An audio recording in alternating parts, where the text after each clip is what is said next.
This is Nanette Patino. Um, at this time, I'm going to be sharing my reflection about task 13A. So, this is task 13B. And I, I'm going to do the best I can. So, I'm going to look at my phone because I have some things put there so that I wouldn't forget. And let me get the gallery. Okay. I'm going to make sure that I address all of the questions, right? So, it says define the adequate growth of the difference between the pre and post test, and how much of a difference is the pre and the post test, and what do I consider adequate representation of that growth, and why. So, I will begin with task, pardon, with the ELP standard 2 task. And so here I have 3 students. Now, one of the things that I sort of thought about afterwards, I was like, oh boy, I think I messed up.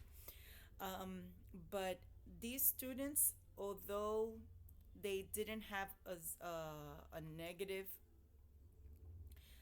score or negative growth, but they only had a small um, measure of growth, and I wrote down why. So the first student is IP3. So in the uh, pre-test, he had a 1.5, and in the post-test, he had a 2. And so in my explanation, I put down that students provided limited vocabulary to express his understanding of tornadoes, and then labeling and illustrations were limited as well. And the student had or was unable to clearly articulate the knowledge from the lessons that I provided. Um, I also want to add that he um, didn't respond appropriately to the questions, and so that's the reason why um, he didn't have a substantial growth. His illustrations were um, demonstrating some knowledge, right? He used the word bigger or faster, but nothing more than that, which is what he did for the pretest also. And so he also had a limited participation in his conversation with me. So, um, for that reason, um, I consider that his growth was not adequate enough. Then I have, for the same ELP2, I have AK6. So for the pretest, he got a 3, and then a 3.5 for the post test, which is not a negative. It's it's showing that the student has understood, but I want to explain why um, I thought that that was not substantial enough. Um, First, the student is quite articulate in English, remembering that my students are English language learners, and this particular student um, hasn't been in the country for very long, but he is more fluent than the majority of my students. And so I wrote down that the students provided clear understanding. However, he wasn't representing the same information. Um, he had little details, and he didn't really use a lot of the vocabulary that I was anticipating that he used, because he was orally sharing with the other students when it was time to share their knowledge. But in the assessment, he didn't really reflect what I had heard before throughout, the days that the lesson was delivered. Um, the third student for the ELP2 was SS15, and so the pretest was 3, and then again the post-test was 3.5.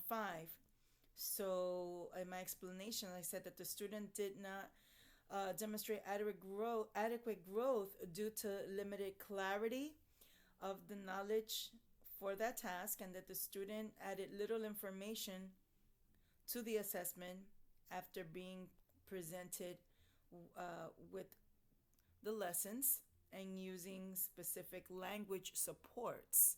So this student um, grammatically was not very clear in what he wanted to say and how he wanted to say it, although I had language structures for them to use, and I also articulated it when we were doing our lessons so that they would repeat it. And I instructed that they would be able to use those language supports when they were doing their assessment. And this student, although he didn't do poorly, I was also hoping that he would have used some more of the knowledge that I have presented, right? From the text, the videos, and the books, the independent opportunities he had to read and to have conversation on the topic with other of his classmates.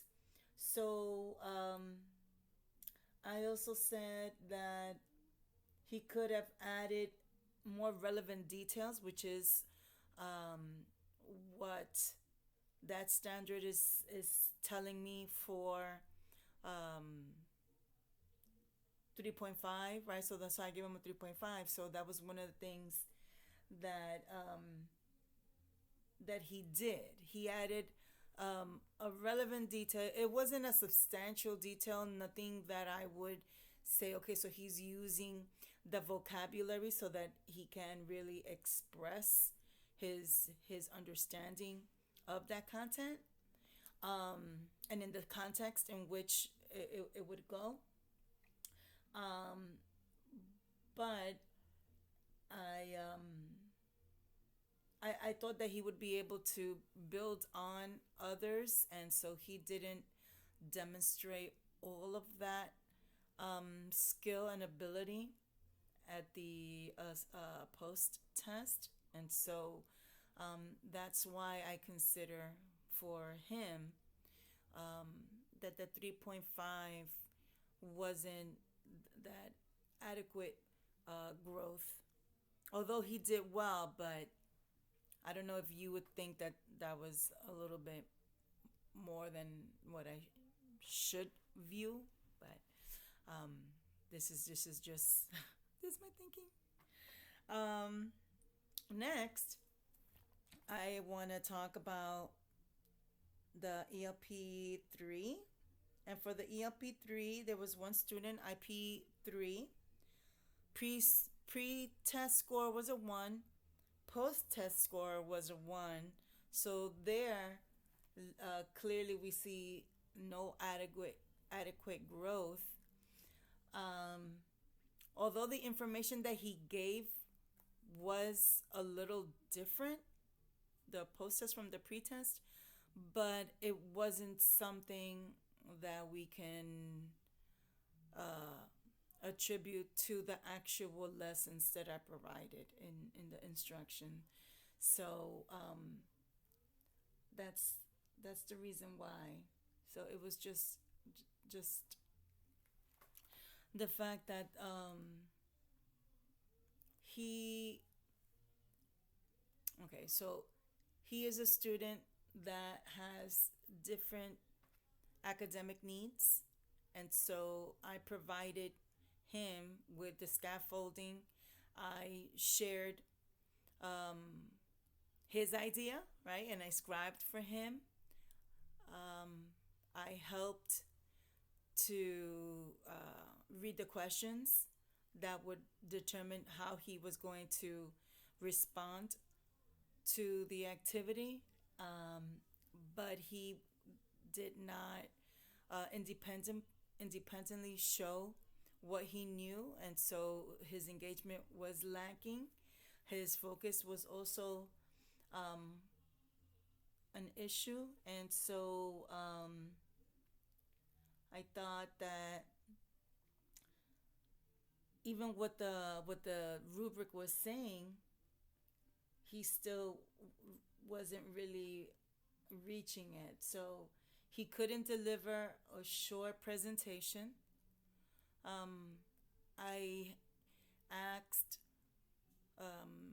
so, tell me about what you're doing. Tell me about this question. What did you learn? So I was prompting him.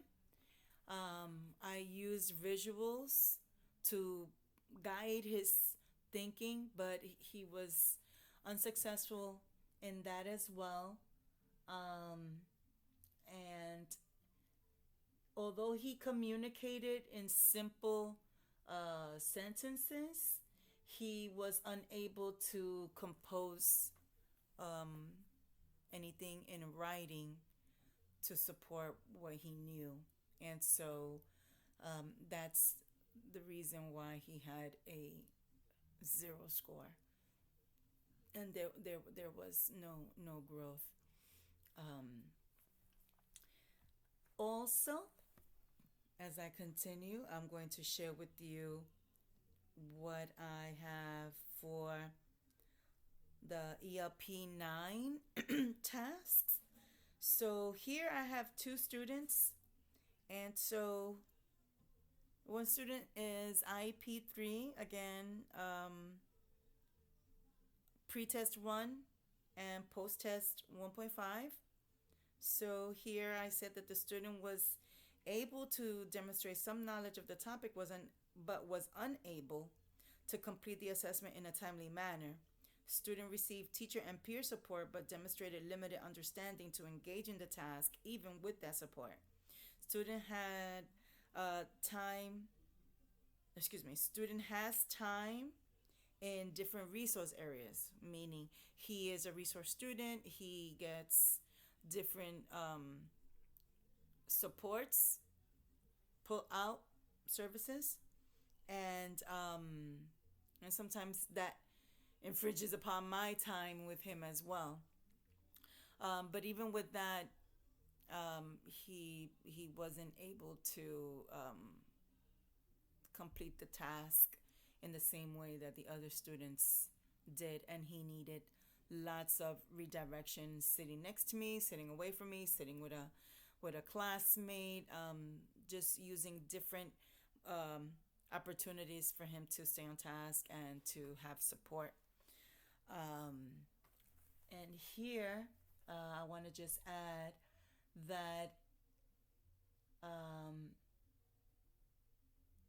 he did not, the IP3 student did not have adequate support because he was unable to recount events. So he said, this is happening or that was happening, but I had to prompt him. So he wasn't really flowing in terms of telling me what it was that he was referring to, or making something concise in his understanding or in his communication. So then he was unsuccessful at that task.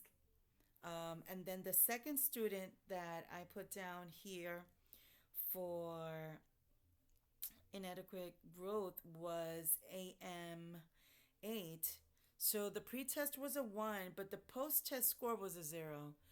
And I wrote here, the student was absent during the learning cycle of this lesson's objective and only participated in the pretest and introduction lesson. So there was a personal problem that was going on. First, it was sort of health, and then something else occurred, and so the student was out of class, which means that she didn't receive any of the instruction that I provided for the student in a large um, um, cycle, because I did spend a lot of time with the students on these lessons, video lessons, book lessons, small group lessons, vocabulary, and she just she missed it all. So it is apparent that that's the reason why she has a negative score, because she wasn't able to even perform. Now, um, as I um, look at this and just think about what the student is able to do, so she is a bright student, and she is growing in her language, in her English language skills. She knows how to use visuals, but because she wasn't present, then I was not able to assess her on any of that. And so, as as a teacher, okay, so I want to sort of shift my focus here, um, in what I think are my causes as a teacher, and then what are the student causes. So I want to go with the student causes for AM 8. So I talked about her absence, but I also think that um, I gave I gave a set of time, right, for the lessons, and maybe if I would have um, given her an additional time, she would have been able to do an awesome job and really showing what she would learn. But then that would have left for me to um, do one of two things. One would be give her like that one-on-one instruction, um, after all of the students have finished theirs, or two, allowed her to um, talk to the other students and then just give what she would have. I just think that that would have been unfair, that I would not have given her the exact same opportunities so that she can be successful. So I don't want for her to have a negative score, but all that means for me as a teacher is that I'm going to have to provide um, a different opportunity for her um, after this, because there was a lot of things going on at the end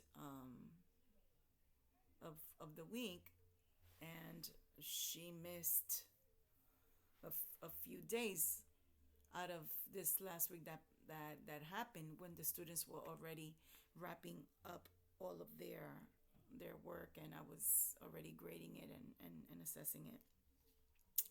Um, I also wanted to talk about my student IP3. So if you notice, he is a student that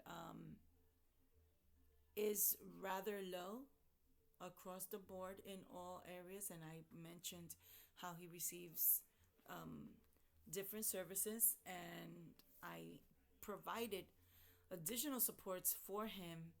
Um, and so I quite honestly wanted to see what he could do as independently as he possibly can, um, because I was very consistent. We're giving him support every time he came to class, um, but he is very distracted, and honestly, I don't know how much time I should continue to give him so that he can show show mastery of a task. What I have some ideas. I guess I will share that later. But what caused that what caused this particular student to have that little growth is the fact that he is unable to do work, and he sort of learned that other people, you know, can do it for him, or the other people want to do it for him. And so I don't want to do that. I don't want to inhibit him, but I don't want for him to not be responsible for his own learning. And so um, that's why I had to accept what he did, and I did give him more time, and I accepted what little he did do. So that growth is just a little bit over. It's on the positive, but it's just a little bit over what the rubric was actually showing that he should be able to do for English language learner. Um, and the funny thing is that this particular student is a English language learner, but he is not fluent in the second language. He is more fluent in English. So that's another aspect to add variety to the pot. Um, and so I think that I commented. I'm sorry, I'm looking all over here. I think that I commented on everything that my notes are showing. And so I just want to look at something very quickly here. So excuse me 1 second. Um, and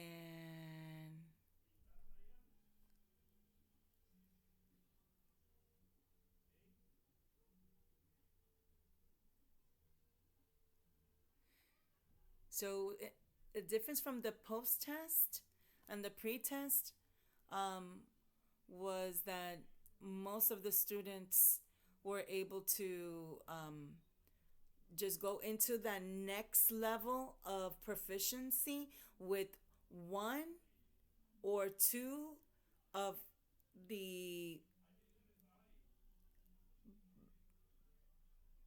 areas of proficiency that the students um, did um, that they were able to do, but not the complete, not the overall um, proficiency level of the next one. So that's why I put a 3.5 or 1.5. So there was just something that they were able to do, and that raised them up.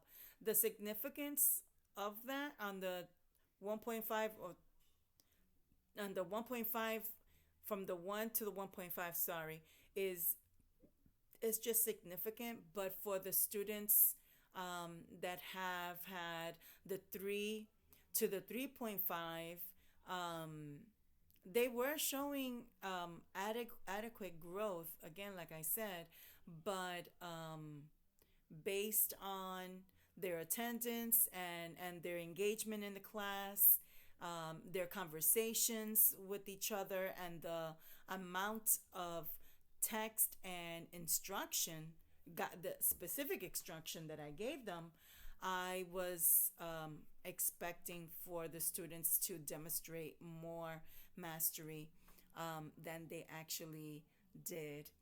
And so that's that's what I think were some of the causes for my students. I think perhaps in reflecting, um, For this particular IP3 student, um, I could have made another accommodation for him and just putting um, some items together and not the entire piece. So, for example, if the students had to do um, writing, right, for the ELP 9, then what he actually gave me was the two questions, and he gave me some examples of students' actions or activities, excuse me, student activities in Alaska during recess, and he gave me some examples of how students get ready for recess.